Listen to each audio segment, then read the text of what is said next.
SMU political science professor Cal Jillson, thank you so much. Actually, you know what? Let me start that way and then I'll start over. Okay. SMU political science professor Cal Jillson, thank you so much for joining us. So what do you make of now the more crowded Republican primary for the governor's race with Allen West now joining?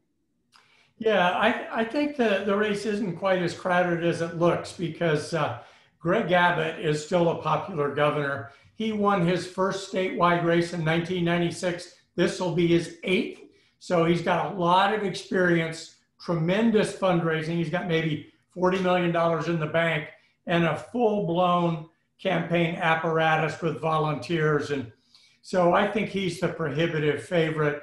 Both Don Huffines and Allen West have won one race apiece and then lost their reelection bid. So they don't have nearly the experience that Governor Abbott does.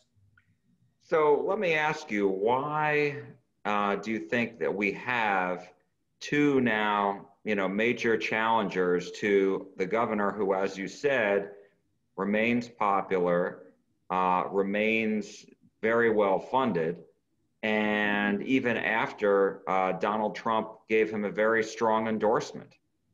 Yeah, I think that Trump endorsement was important, particularly for the primary. But Governor Abbott has had some rough patches over the course of the last 18 months or so, particularly the pandemic response. Many conservatives thought that he leaned too heavily on executive powers that he may or may not actually have under the Constitution. And so Allen West in particular, but also Huffines were concerned about that. And Don Huffines thinks that Abbott hasn't done enough at the border. So they think that it's possible to get to Abbott's right. Abbott knows that and has shifted to the right himself to try to narrow the space available over on the right fringe of the Republican Party. So Abbott sees these people and he is trying to preempt them, and I think so far fairly successfully. In the AG's race, you've got two major candidates challenging Ken Paxton. You've got George P. Bush and Eva Guzman. And what do you make of that? Well, I think under normal circumstances, you would think Ken Paxton was a weak candidate for re-election. He won office in 2014, won again in 2018. He's been under indictment much of that time. And he's had an office revolt where his senior staff quit en masse. So he's wounded, but whether or not either George P. Bush, who people thought would be a strong statewide candidate, but has underperformed somewhat over his 6 years in office, and Eva Guzman, who Republicans like, but who's not well known, may have a difficult time challenging Paxton effectively. And why do you think two of them are challenging the Attorney General?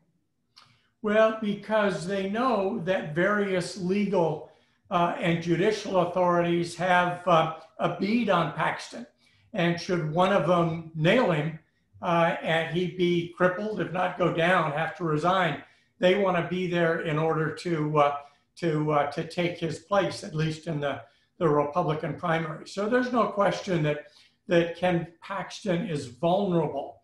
But unless he is forced to resign, I would think that in Donald Trump's Republican Party, indictment isn't as serious baggage as it once was.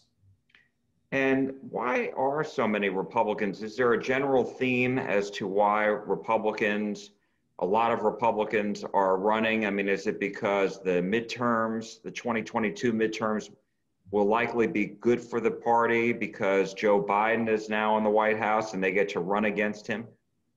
Yeah, I think that there are a number of reasons that Republicans seem to be stepping up. One of them is that the current slate of statewide Republican elected officials came to office in 2014.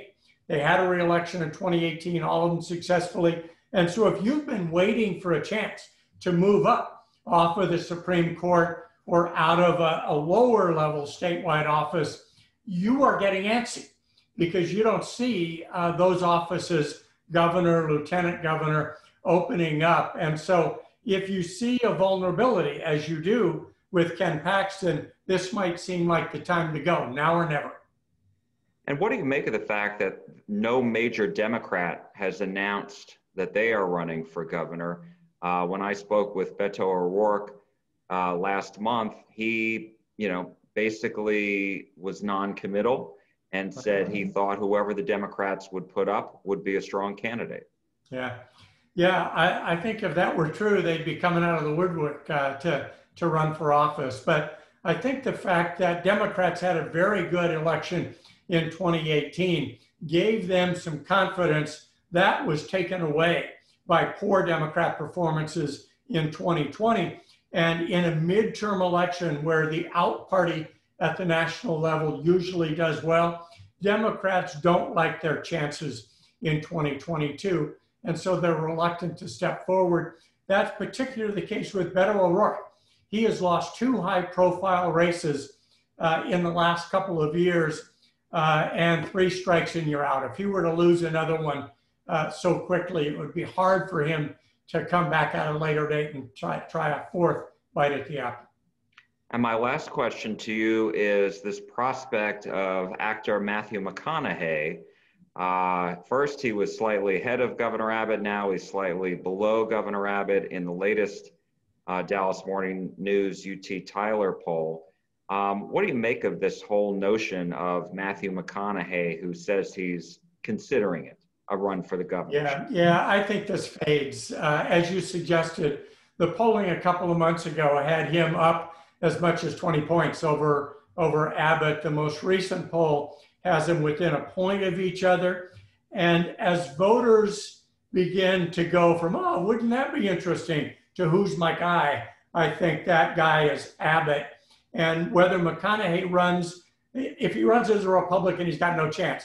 If the Democrat governor's nomination remains open, he could probably have it. But the question is what it would be worth for a first-time, no experience candidate. He could probably raise lots of money, but he would have to put together a team that knew how to use that money and how to shape his presence in the state in a way that made him look credible. SMU political science professor Cal Jillson, thank you so much. Really appreciate your insight. Thank you.